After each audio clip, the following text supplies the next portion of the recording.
I would assume if I didn't know any better, which for most of my life I didn't, I would assume that Jesus' goal is either to make people believe or behave. That he wants everybody to believe in him or he wants everybody to behave for him. And when you actually read the Bible, that's not what Jesus asked of people.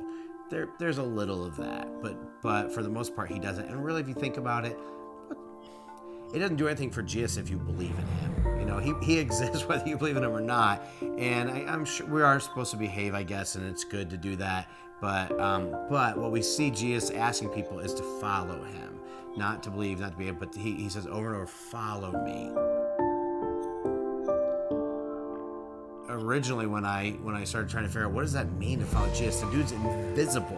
When he said that in the Bible, people could see him and they could literally follow him. So how do I follow him?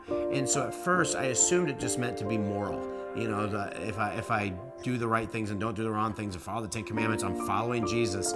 But I don't think that that's it at all. When you look at what it looked like for people in the Bible to follow Jesus, it wasn't about becoming more moral. Maybe they did, but it was an adventure.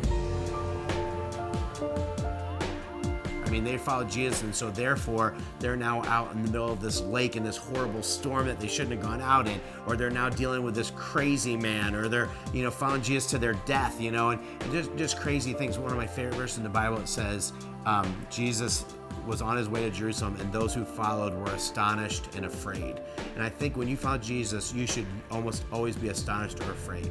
If you claim to be following Jesus and you're very rarely astonished by what he's doing in your life or afraid of where he's leading you, you're probably not following Jesus, because he's going to lead you into places that make you uncomfortable and that you would never go on your own. He's going to ask you to do things that you don't think you're capable of. That's who Jesus is in the Bible, and I can't imagine that he's changed.